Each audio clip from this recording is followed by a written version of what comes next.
एक सम्राट एक दिन सुबह अपने बगीचे में निकला। निकलते ही उसके पैर में कांटा गड़ गया। बहुत पीड़ा उसे हुई और उसने सारे साम्राज्य में जितने भी विचारशील लोग थे उन्हें राजधानी आमंत्रित किया और उन लोगों से कहा, ऐसी कोई आयोजना करो कि मेरे पैर में कांटा न गड़ पाए। वे विचारशील लोग हजारों की संख्या में महीनों तक विचार करते रहे और अंततः उन्होंने ये निर्णय किया कि सारी पृथ्वी को चमड़े से ढांक दिया जाए ताकि सम्राट के पैर में कांटा न गड़े। ये खबर पूरे राज्य में फैल गई। किसान घबरा उठे। अगर सारी जमीन चमड़े से ढक दी गई तो अनाज कैसे पैदा होगा। सारे लोग घबरा उठे। राजा के पैर में कांटा न गड़े, कहीं इसके पहले सारी मनुष्य जाति की हत्या तो नहीं कर दी जाएगी, क्योंकि सारी जमीन ढक जाएगी तो जीवन असंभव हो जाए। लाखों लोगों ने राजमहल के द्वार पर प्रार्थना की और राजा को कहा, ऐसा न करें, कोई और उपाय खोजें। विद्वान फिर बुलाए गए और उन्होंने कहा, तब दूसरा उपाय यह है कि पृथ्वी से सारी धूल अलग कर दी जाए, कांटे अलग कर दिए जाएं ताकि आपको कोई तकलीफ ना हो। कांटों की सफाई का आयोजन हुआ। लाखों मजदूर राजधानी के आसपास झाड़ुएं लेकर रास्तों को, पथों को, खेतों को कांटों से मुक्त करने लगे। धूल के बवंडर उठे, आकाश धूल से भर गया। लाखों लोग सफाई कर रहे थे। एक भी कांटे को पृथ्वी पर बचने नहीं देना था। धूल नहीं बचने देनी थी ताकि राजा को कोई तकलीफ ना हो, उसके कपड़े भी खराब ना हो, कांटे भी ना गड़े। हजारों लोग बीमार पड़ गए, इतनी धूल उड़ी। कुछ लोग बेहोश हो गए क्योंकि 24 घंटा अखंड धूल उड़ाने का क्रम चलता था। धूल वापस बैठ जाती थी, इसलिए क्रम बंद भी नहीं किया जा सकता था। सारी प्रजा में घबराहट फैल गई। लोगों ने राजा से प्रार्थना की, ये क्या पागलपन हो रहा है। इतनी धूल उठा दी गई है कि हमारा जीना दूभर हो गया, सांस लेना मुश्किल है। कृपा करके ये धूल के बादल वापस बिठाए जाएं, कोई और रास्ता खोजा जाए। फिर हजारों मजदूरों को कहा गया कि वे जाके पानी भरें और सारी पृथ्वी को सींचें। नदी और तालाब सूख गए। लाखों भिश्तियों ने सारी राजधानी को, राजधानी के आसपास की भूमि को पानी से सींचा। कीचड़ मच गई, गरीबों के झोपड़े बह गए, बहुत मुसीबत खड़ी हो गई। फिर राजा से प्रार्थना की गई कि ये क्या हो रहा है, क्या आप हमें जीने न देंगे? क्या आपके पैर में एक कांटा लगता है तो हम सबका जीवन मुश्किल हो जाएगा? कोई और सरल रास्ता खोजें। और तभी एक बूढ़े आदमी ने आके राजा को कहा, मैं ये जूता आपके लिए बना लाया हूं, इसे पहन ले, कांटा फिर आपको न गड़ेगा और हमारा जीवन भी बच जाएगा। राजा हैरान हुआ, इतना सरल उपाय भी हो सकता था क्या? पैर ढके देखकर वो चकित हो गया। क्या कोई इतना बुद्धिमान मनुष्य भी था जितने इतनी सरलता से बात हल कर दी जिसे लाखों विद्वान हल न कर सके? करोड़ों रुपया खर्च हुआ, हजारों लोग परेशान हुए। इतनी सरल बात थी और सारे पंडित, सारे विद्वान क्रोध और ईर्ष्या से भर गए। ये बूढ़ा आदमी खतरनाक था। इस सब के प्रति, इस बूढ़े आदमी के प्रति उन सब के मन में तीव्र रोष भर गया।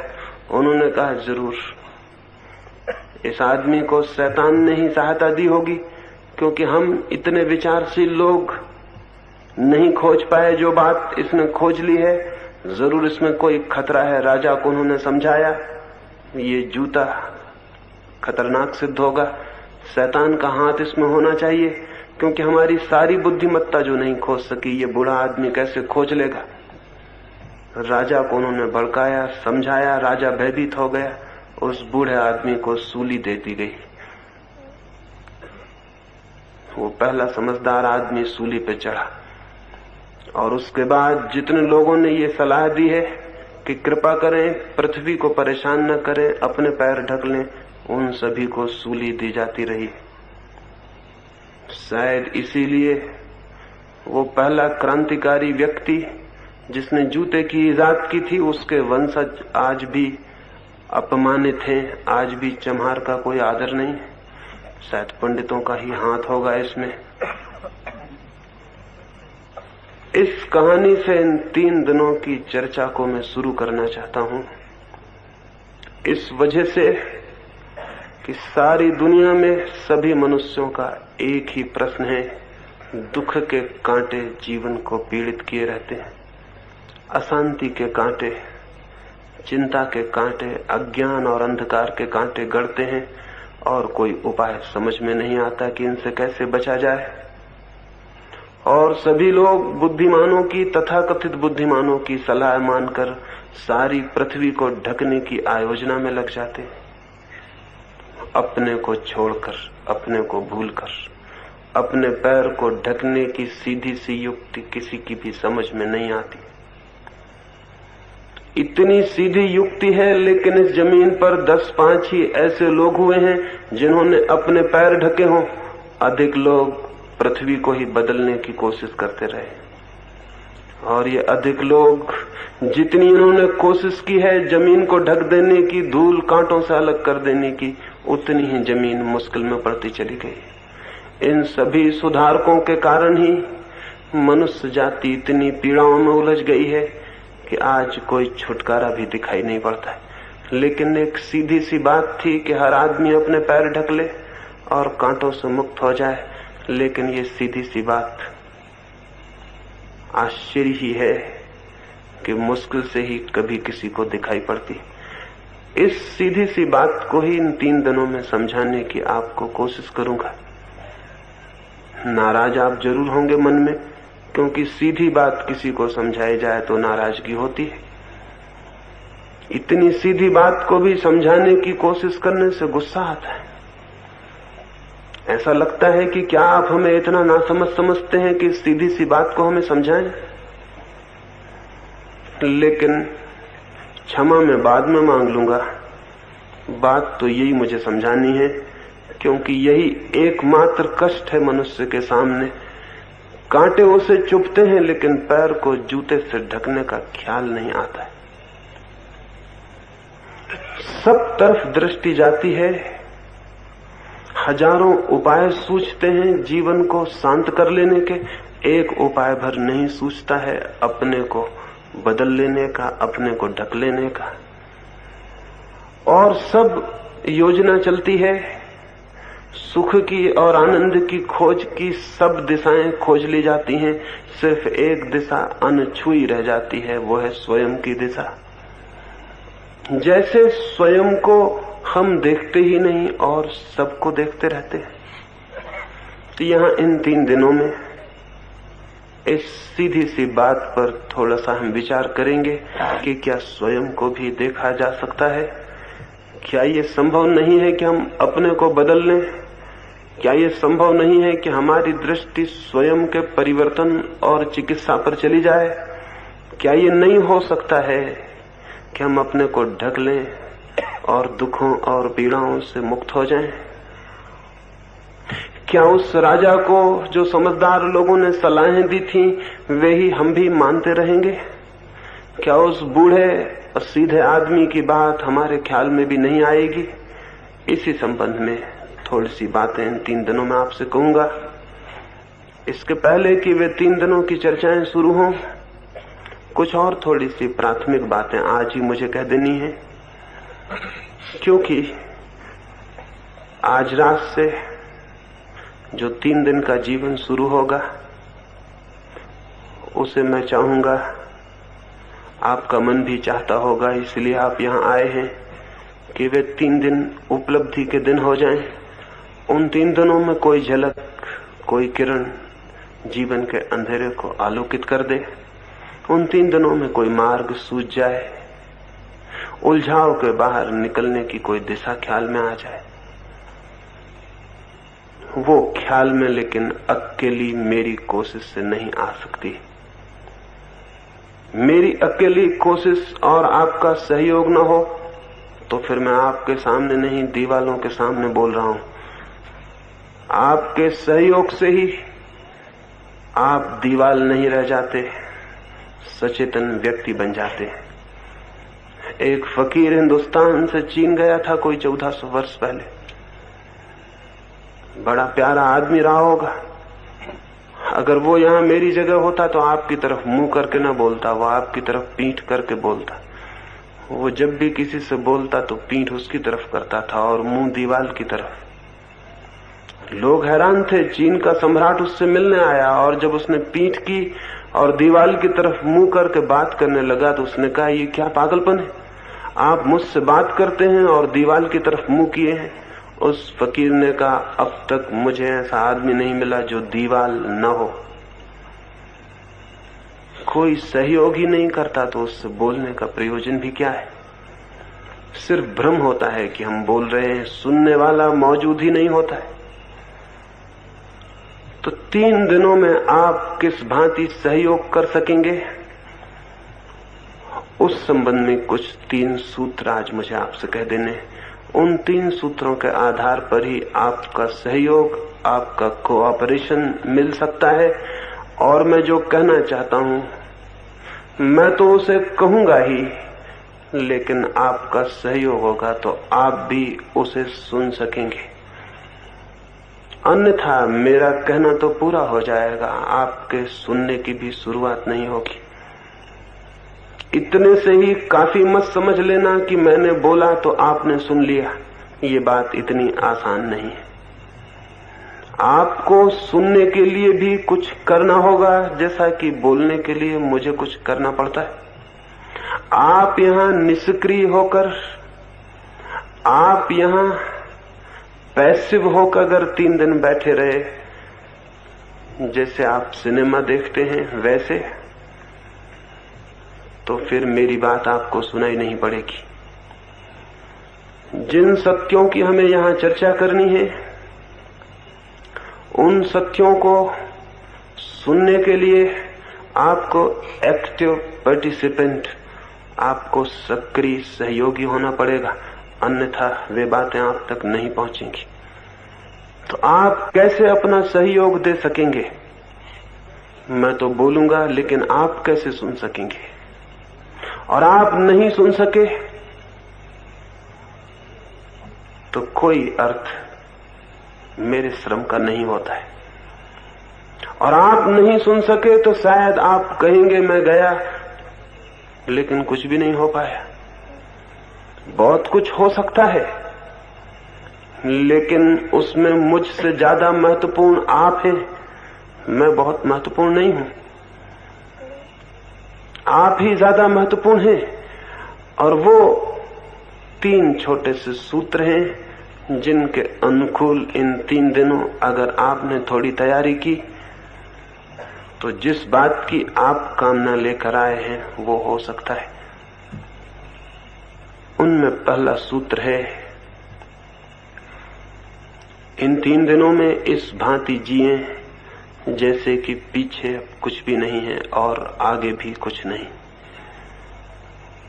हम तो इस भांति जीते हैं जैसे इस समय कुछ भी नहीं है, जो कुछ है पीछे था और जो कुछ है आगे है।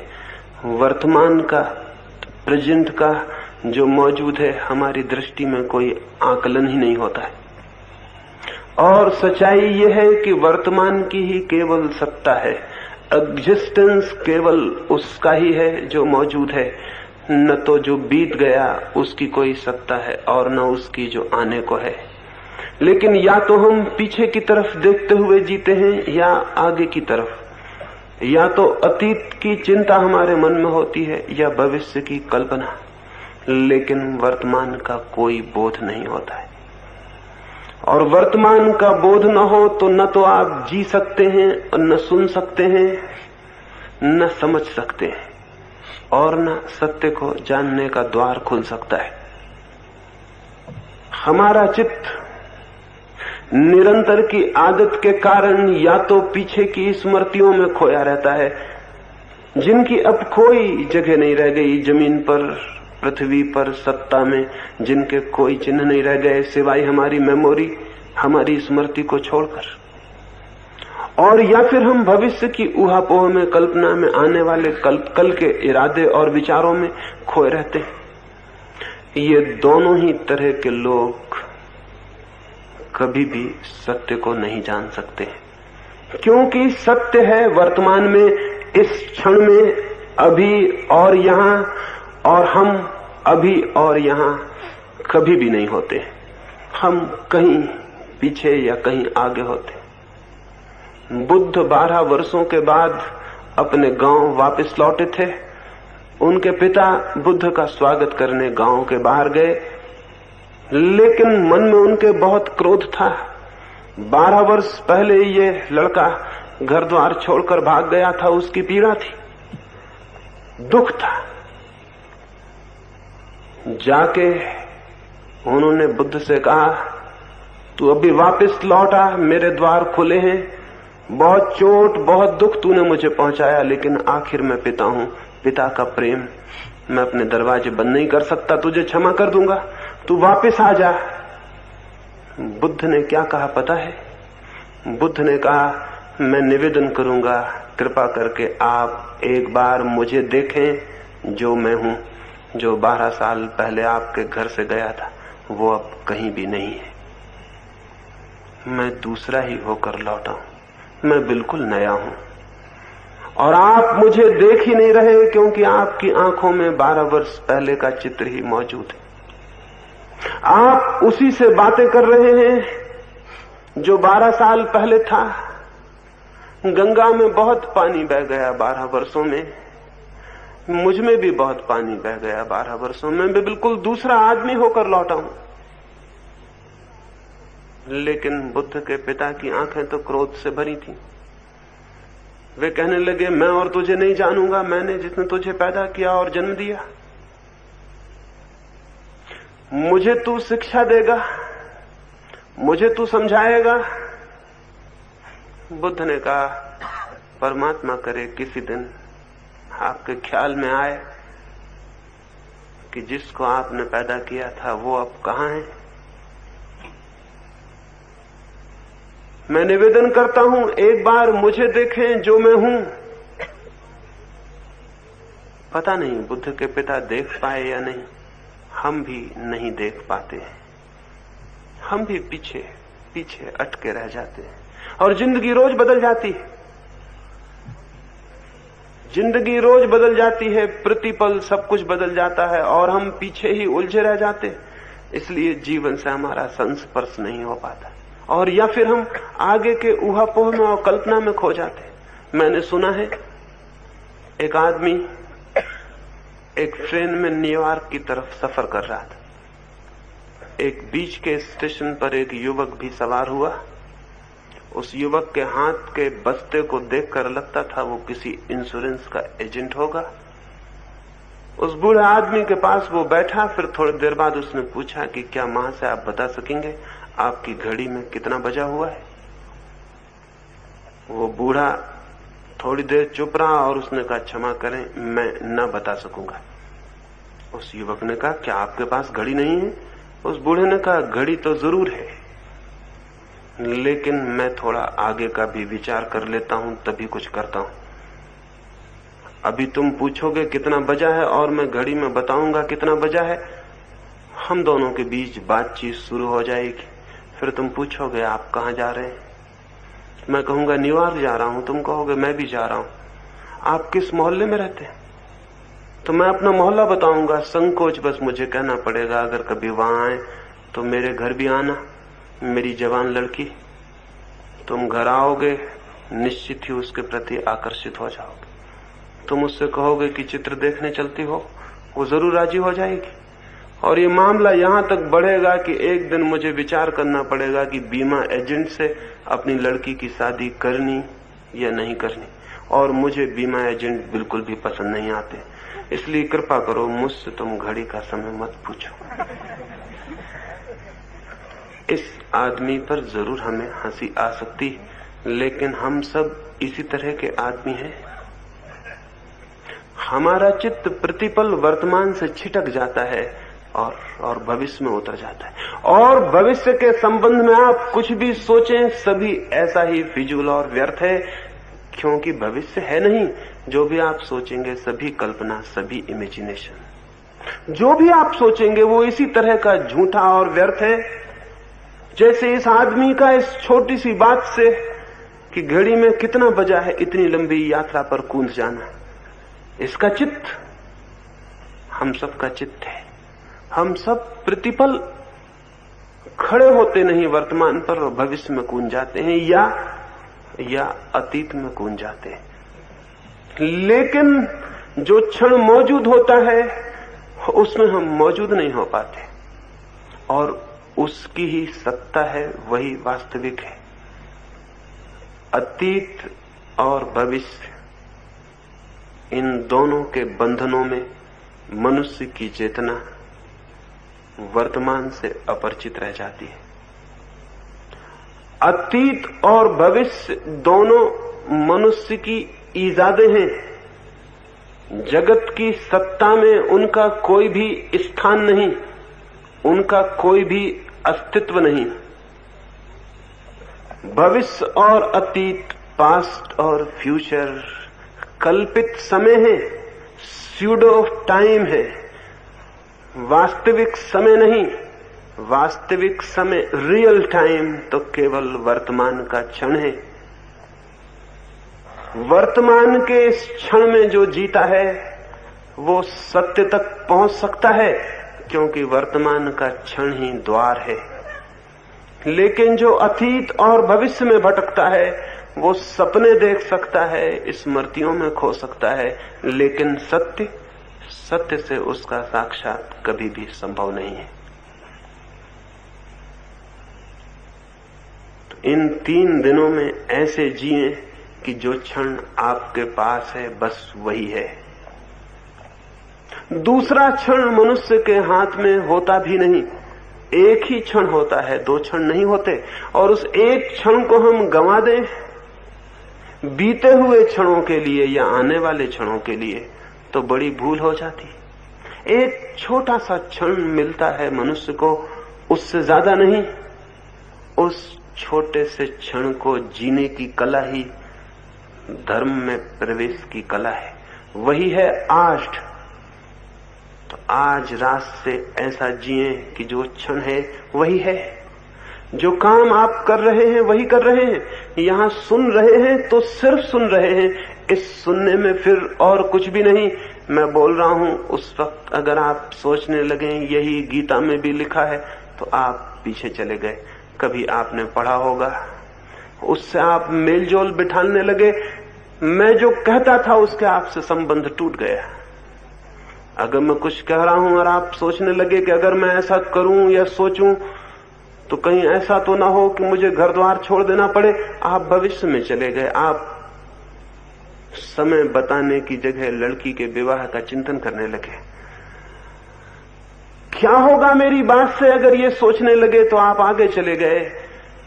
क्या पुरानी बातों से मेल करने लगे तो पीछे चले गए और वंचित हो गए उस बात को सुनने से जो मैं आपसे कहता था। जो मैं आपसे कह रहा हूं, अगर उसे ही सुनना है तो सुनने के क्षण में फिर और कहीं आप नहीं होना चाहिए।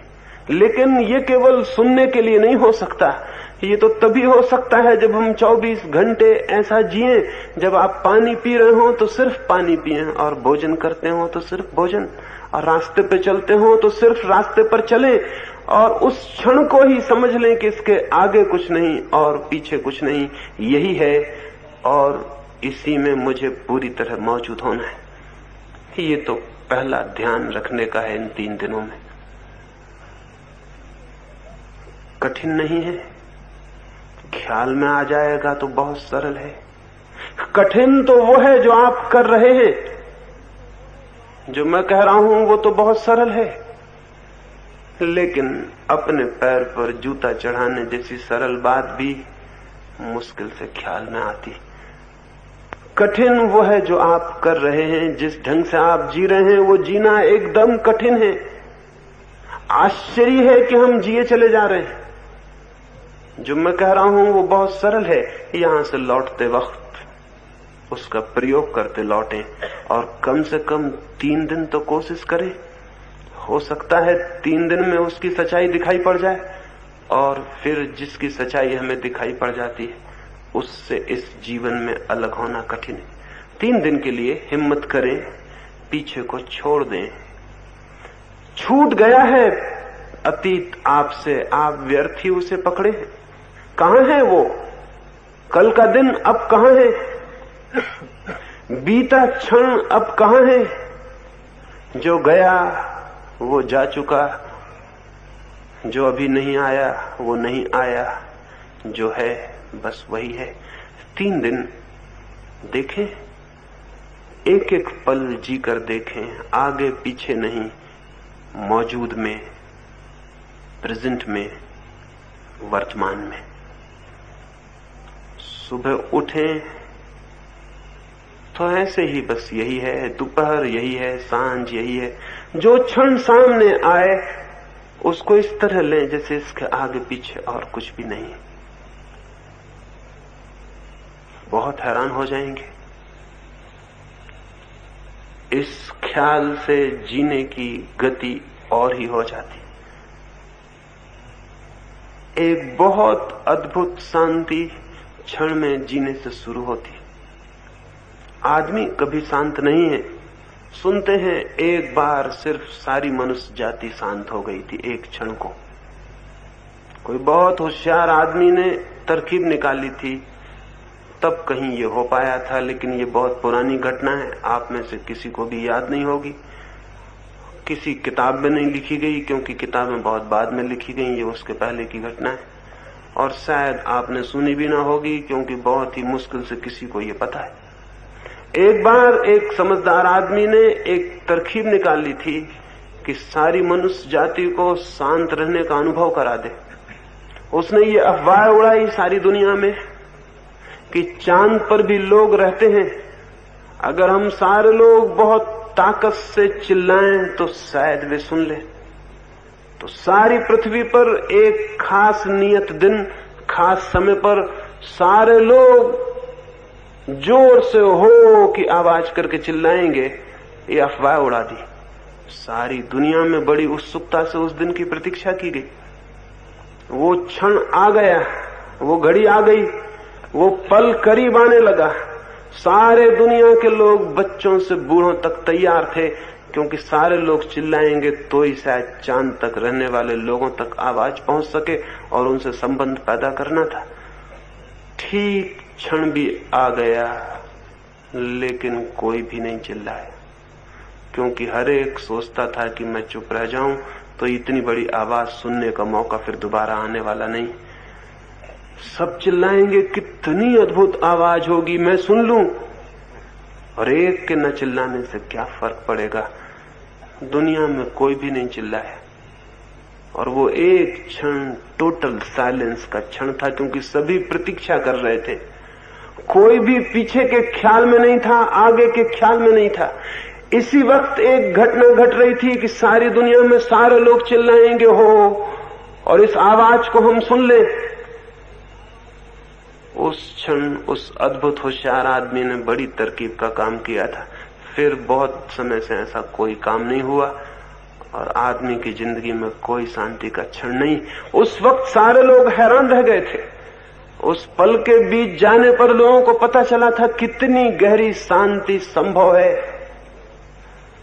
क्योंकि उस क्षण कोई पास्ट नहीं था, कोई फ्यूचर नहीं था। एक उसी पल में घटना घटने वाली थी। जरा चूक गए तो चूक गए। तो सारे लोग सचेत, और प्रत्येक आदमी ने सोचा था मैं सुन लूं। सुना सबने, आवाज नहीं सुनी, शांति सुनी।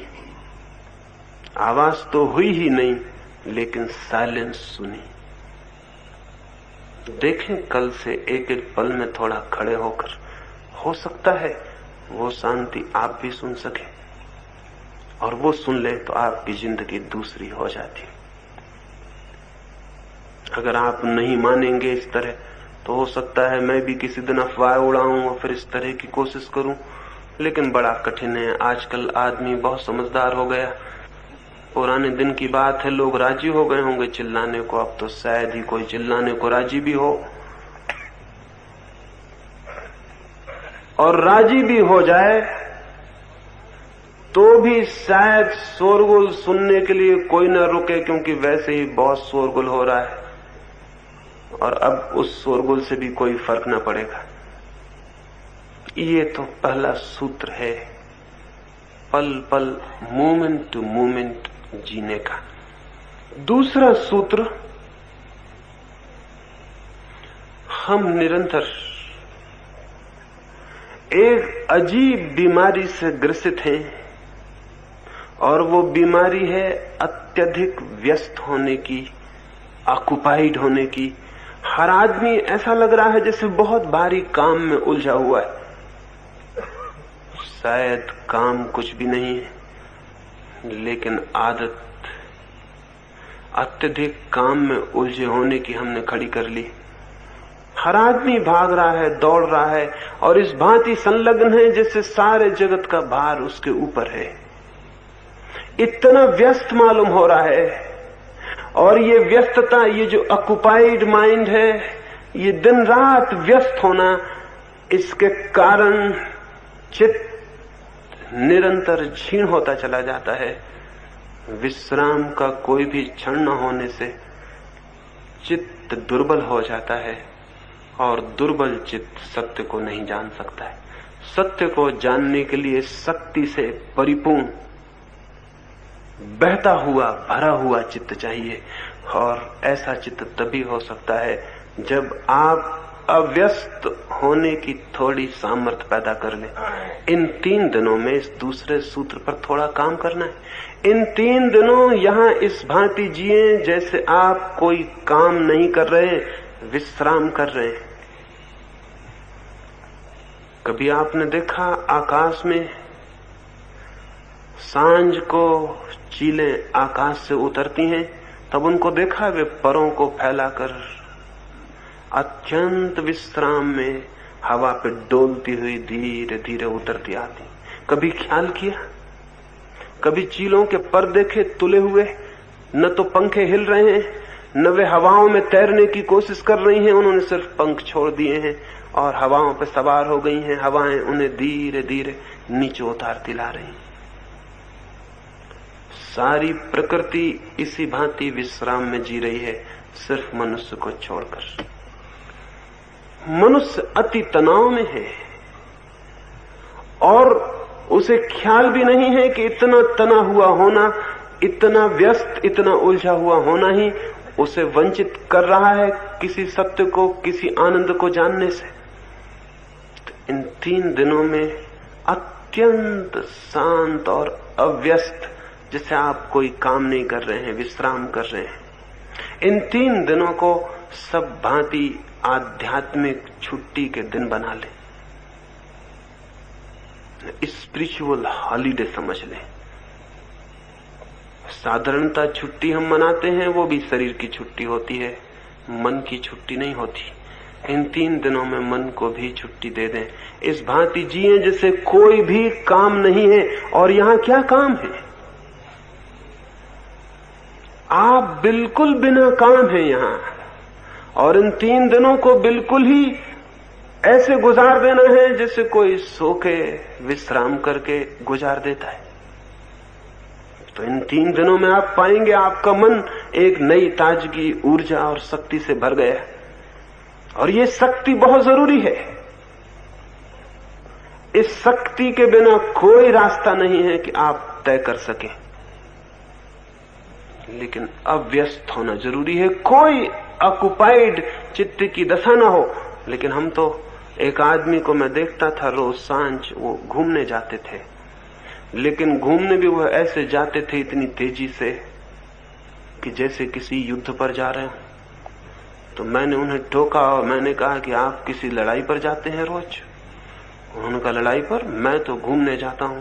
तो मैंने कहा लेकिन जाते आप ऐसे हैं, इतने तने हुए, इतने खिंचे हुए, इतने परेशान, इतने भागे हुए, जैसे कहीं पहुंचना हो।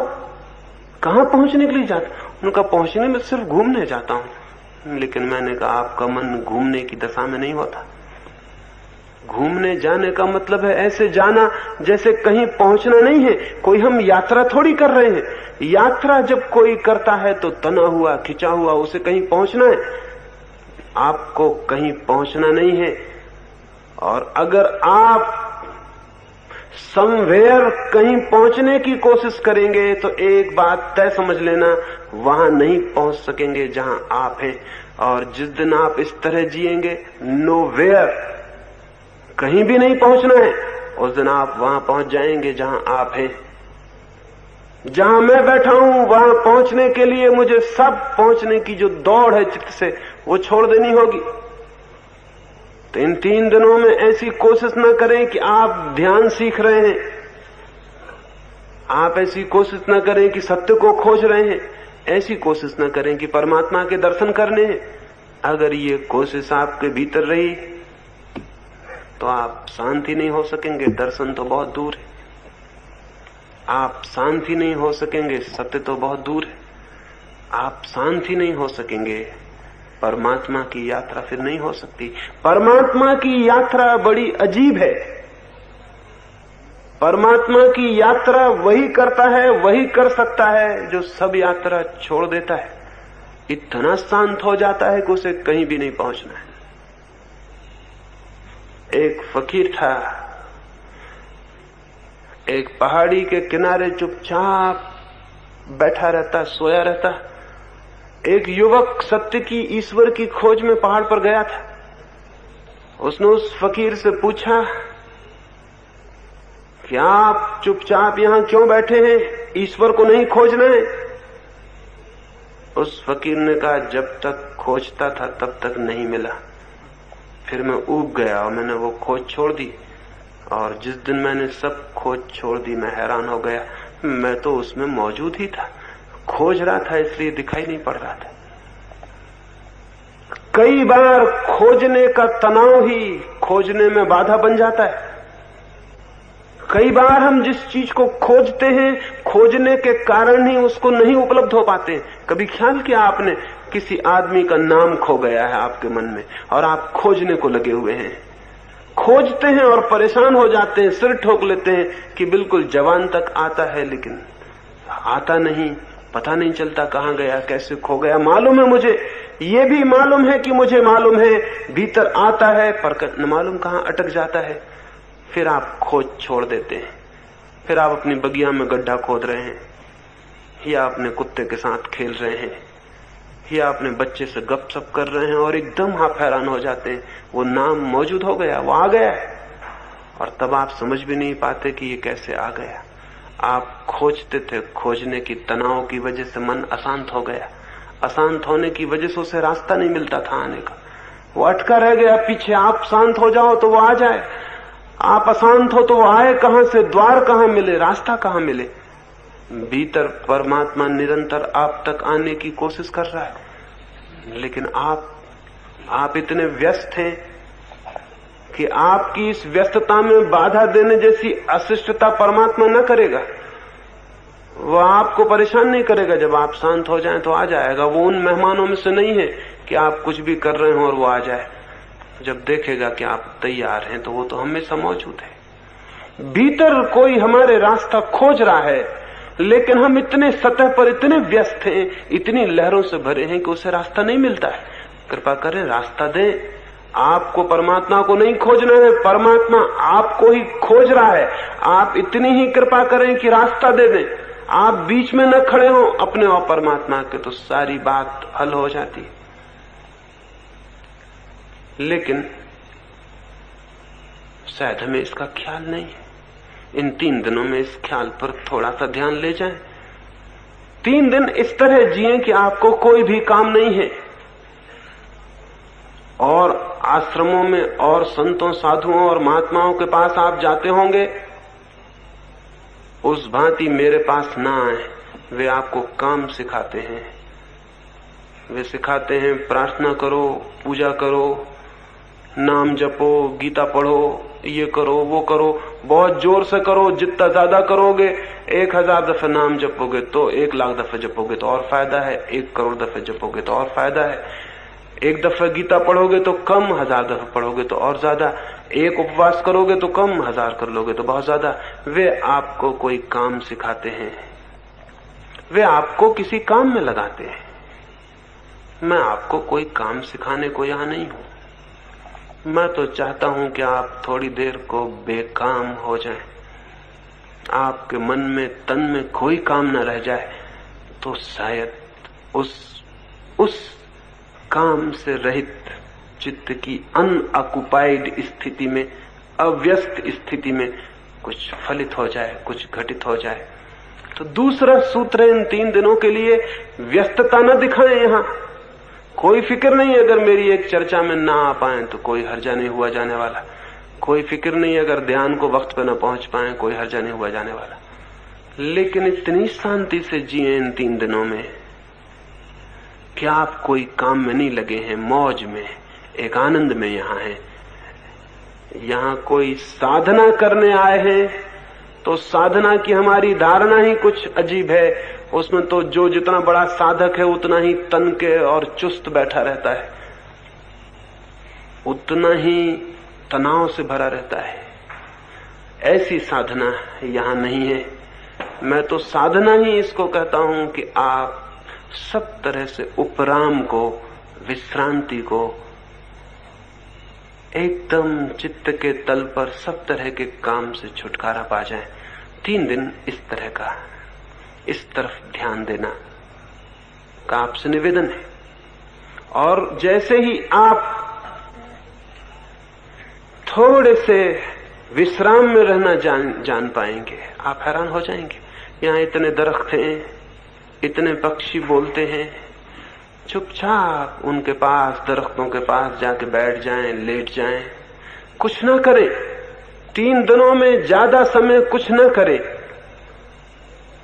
और देखें कि उस ना करने से कुछ हो सकता है क्या।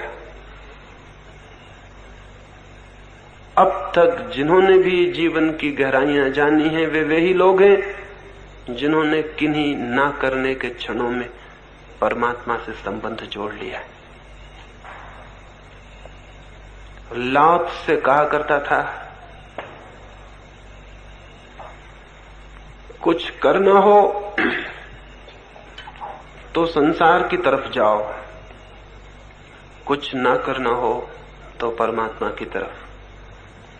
मैं ये नहीं कह रहा हूं कि आप अपनी दुकानें बंद कर देंगे, नौकरियां छोड़ देंगे, अपने काम धंधे बंद कर देंगे, वो मैं नहीं कह रहा हूं। मैं तो सिर्फ इतना निवेदन कर रहा हूं, इन 3 दिनों में आप इस एटीट्यूड में, इस दृष्टि में जीने का थोड़ा प्रयोग करें। फिर आप पाएंगे कि बिल्कुल चित्त के तल पर बिना काम रहकर भी बाहर के तल पर काम किया जा सकता है, और तब काम योग बन जाता है। भीतर अकर्म हो, भीतर चित्त पर कोई भी कर्म की भागदौड़ न हो, और बाहर जीवन पूरा सक्रिय हो, तो जीवन योग हो जाता है। और अकर्म हो भीतर तो कर्म बाहर अपने आप कुशल हो जाता है। दूसरा सूत्र और तीसरा सूत्र अंतिम, वो है सचेत होकर 3 दिन जीने की। सचेत होकर कभी किसी बिल्ली को चूहा पकड़ते देखा होगा? शायद ख्याल न किया हो, क्योंकि अगर हम जीवन के चारों तरफ ख्याल कर लें तो छोटी छोटी बातों में जीवन के सारे संदेश मौजूद हैं। लेकिन बिल्ली को कौन गुरु बनाना चाहेगा? न तो बिल्ली भगवा वस्त्र पहनती है, न टीका लगाती है, न त्याग करती है, न बिल्ली कोई तीर्थंकर है, न कोई अवतार है। बिल्ली से कौन सीखने जाएगा? लेकिन कभी बिल्ली को देखें, चूहे को पकड़ने के लिए कितनी तत्परता से बैठी, कितनी सचेत। एक पत्ता हिल जाएगा तो बिल्ली अपने पूरे प्राणपण से कूदने को मौजूद है। एक चूहे की जरा सी खड़खड़ाहट होगी किसी चूहे के बिल में थोड़ी सी आवाज होगी, किसी को पता नहीं चलेगा, लेकिन बिल्ली सचेत है और जागी हुई। बिल्ली की भांति सचेत होने का जो आदमी अपने चित्त की तैयारी कर लेता है, उस आदमी से सत्य बच के नहीं निकल सकता। बिल्ली से चूहा बच के निकल भी जाए, लेकिन सचेत मनुष्य से सत्य बच के नहीं निकल सकता।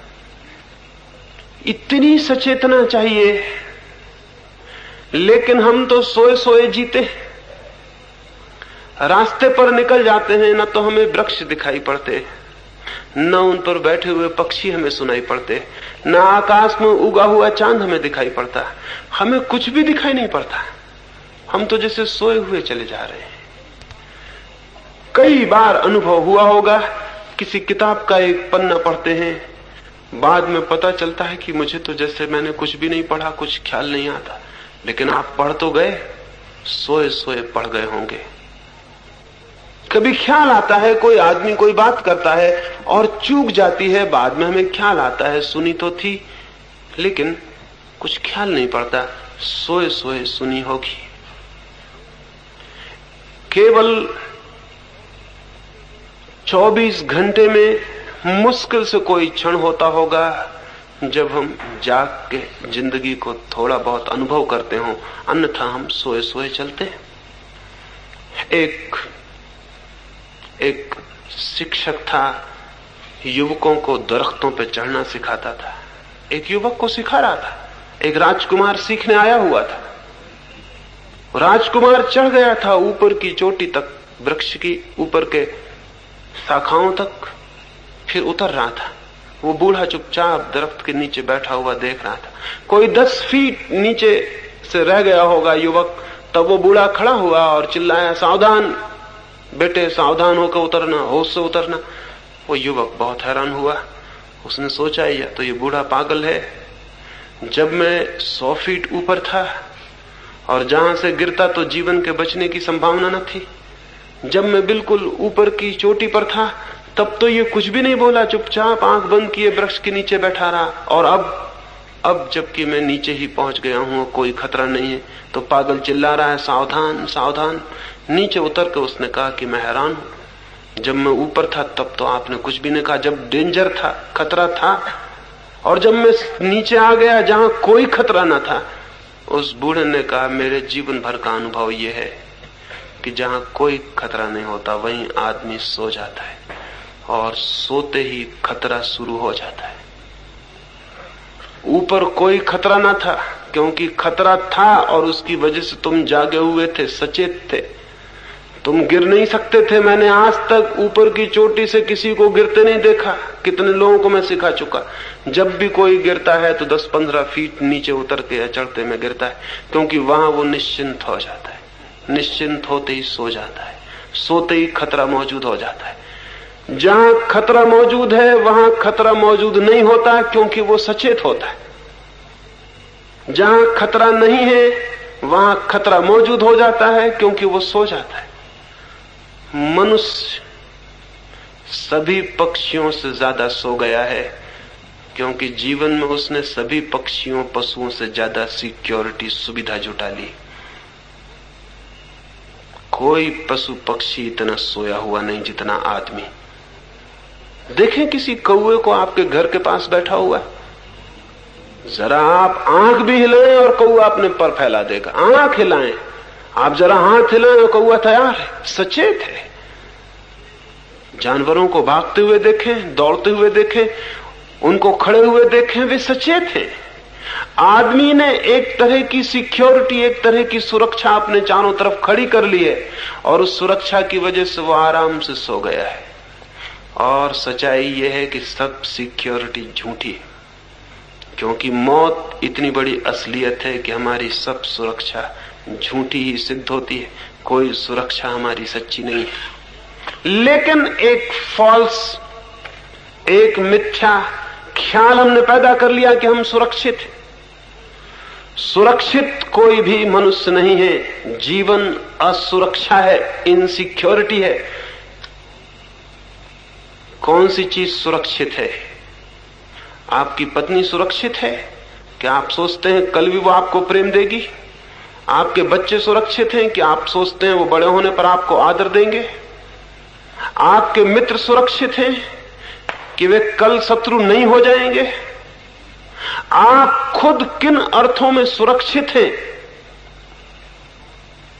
आपकी मौत आपकी सब सुरक्षा को दो कौड़ी का सिद्ध कर देने को है। एक आदमी ने एक महल बनवाया था, उसमें एक ही दरवाजा रखा था कि कोई शत्रु घर के भीतर न घुस सके। दरवाजे पर सख्त पहरा रखा था। फिर पड़ोस का राजा उसके महल को देखने आया। उसने कहा और सब ठीक है, एकदम अच्छा, मैं भी ऐसा ही महल बनाना चाहूंगा, लेकिन एक गलती है तुम्हारे महल में, इसमें एक दरवाजा है, ये खतरा है, दरवाजे से मौत भीतर आ सकती है, तुम कृपा करो ये दरवाजा और बंद कर लो, फिर तुम पूर्ण सुरक्षित हो जाओगे, फिर न कोई भीतर आ सकता न कोई बाहर जा सकता। उस राजा ने कहा ख्याल तो मुझे भी ये आया था, लेकिन अगर दरवाजा भी मैं बंद कर लूंगा तो फिर सुरक्षा की जरूरत भी किसे रह जाएगी? मैं तो मर ही जाऊंगा। जी रहा हूं क्योंकि दरवाजा खुला है। तो उस दूसरे राजा ने कहा इसका मतलब यह हुआ कि दरवाजा अगर बिल्कुल बंद हो जाए तो तुम मर जाओगे, एक दरवाजा खुला है तो तुम थोड़े जी रहे हो, दो दरवाजे खुलेंगे तुम थोड़ा और ज्यादा जियोगे, अगर सब दरवाजे खुले रहेंगे तो तुम पूरी तरह से जियोगे। लेकिन सब दरवाजे खोलने में हम डरते हैं और इसलिए जी नहीं पाते। सब दरवाजे बंद कर लेते हैं जिंदगी के, फिर भीतर सिक्योरिटी में, सुरक्षा में निश्चिंत होकर सो जाते हैं। उसी सोने को हम जिंदगी समझ लेते हैं। इन 3 दिनों में इस तरह जिए जैसे कि जीवन में कोई सुरक्षा नहीं है। हो सकता है आप आए हैं माथेरान, वापस न लौट सके, कोई जरूरी नहीं है आपका वापस लौट जाना। कौन सा जरूरी है? इस बात को मान लेने का क्या कारण है कि आप 400 आए हैं, 400 ही वापस लौट जाएंगे? हो सकता है कोई वापस न लौट पाए। एक दिन तो ऐसा हो गई कि आप कहीं जाएंगे और वहां से वापस न लौट सकेंगे। प्रति घड़ी कोई 1 लाख आदमी अपना जीवन खो देते हैं कहीं ना कहीं पृथ्वी पर। आप भी किसी क्षण खो देंगे। वो क्षण यही क्षण हो सकता है, आने वाला क्षण हो सकता है। सुरक्षा कहीं भी नहीं है और सुरक्षा के कारण आप व्यर्थ जो सो रहे हैं वो सारे जीवन को, जीवन के आनंद, उत्फुल्लता से, ज्ञान से वंचित कर रहा है। तो इन 3 दिनों ऐसे जिए जैसे आप जागे हुए हैं, प्रतिपल होश से भरे हुए हैं। एक एक घटना, एक एक पत्थर, एक एक पत्ता, एक एक पत्ते पर चमकती सूरज की रोशनी, चांद की रोशनी बदलियों पर, सब आपको दिखाई पड़ रहा है। आप जागे हुए हैं, सब चीजों के प्रति आप सचेत हैं। जीवन एक खतरा है और आप चेतना से भरे हुए, उठते बैठते सब तरह से जागे हुए हैं। जागे हुए होने का अर्थ एक छोटी कहानी से समझाऊं, फिर मैं अपनी चर्चा पूरी करूं। एक बहुत अद्भुत आदमी था, वो चोरों का गुरु था। सच तो यह है कि चोरों के अतिरिक्त और किसी का कोई गुरु होता ही नहीं। चोरी सीखने के लिए गुरु की बड़ी जरूरत है। तो जहां जहां चोरी वहां वहां गुरु, जहां जहां गुरु वहां वहां चोरी। वो चोरों का गुरु था, मास्टर थीफ था। उतना जितना कुशल कोई चोर नहीं था। कुशलता थी, वो तो एक टेक्निक था, एक शिल्प था। जब बूढ़ा हो गया तो उसके लड़के ने कहा कि मुझे भी सिखा दें। उसके गुरु ने कहा ये बड़ी कठिन बात है। पिता ने चोरी करनी बंद कर दी थी। उसने कहा ये बहुत कठिन बात है, फिर मैंने चोरी करनी बंद कर दी, क्योंकि चोरी में कुछ ऐसी घटनाएं घटी कि जिनके कारण मैं ही बदल गया। उसके लड़के ने पूछा, कौन सी घटना है? उसने कहा, कुछ ऐसे खतरे आए कि उन खतरों में मैं इतना जाग गया, जागने की वजह से चोरी मुश्किल हो गई, और जागने की वजह से उस संपत्ति का ख्याल आया जो सोने के कारण दिखाई नहीं पड़ती थी। अब मैं एक दूसरी ही चोरी में लग गया हूं, अब मैं परमात्मा की चोरी कर रहा हूं। पहले आदमियों की चोरी करता रहा, लेकिन मैं तुम्हें कोशिश करूंगा, शायद तुम्हें भी ये हो जाए। चाहता तो यही हूं कि तुम आदमियों के चोर मत बनो, परमात्मा के ही चोर बनो, लेकिन शुरुआत आदमियों की चोरी से कर देने में भी कोई हर्जा नहीं है। ऐसे हर आदमी ही आदमी की ही चोरी से शुरुआत करता है। हर आदमी के हाथ दूसरे आदमी की जेब में पड़े होते हैं। जमीन पर दो ही तरह के चोर हैं, आदमियों से चुराने वाले और परमात्मा से चुरा लेने वाले। परमात्मा से चुरा लेने वाले तो बहुत कम हैं जिनके हाथ परमात्मा की जेब में चले जाएं, लेकिन आदमियों की तो हाथ में सारे लोग एक दूसरे की जेब में डाले ही रहते हैं, और खुद के दोनों हाथ दूसरे की जेब में डाल देते हैं तो दूसरों के उनकी जेब में हाथ डालने की सुविधा हो जाती है। स्वाभाविक, क्योंकि अपनी जेब की रक्षा करें तो दूसरे की जेब से निकाल नहीं सकते। दूसरे की जेब से निकालें तो अपनी जेब असुरक्षित छूट जाती, उसमें से दूसरे निकालते हैं। एक म्यूचुअल, एक पारस्परिक चोरी सारी दुनिया में चल रही। उसने कहा कि लेकिन चाहता हूं कि कभी तुम परमात्मा के चोर बन सको, तुम्हें मैं ले चलूंगा। दूसरे दिन वो अपने युवा लड़के को लेकर राजमहल में चोरी के लिए गया। उसने जाके आहिस्ता से दीवार की ईंटें सरकाई। लड़का थर थर कांप रहा है खड़ा हुआ। आधी रात है, राजमहल है, संतरी द्वारों पर खड़े हैं, और वो इतनी शांति से ईंटें निकाल के रख रहा है कि जैसे अपना घर हो। लड़का थर थर कांप रहा है, लेकिन बूढ़े बाप के बूढ़े हाथ बड़े कुशल है। उसने आहिस्ता से ईंटें निकाल के रख दी। उसने लड़के से कहा, कपो मत।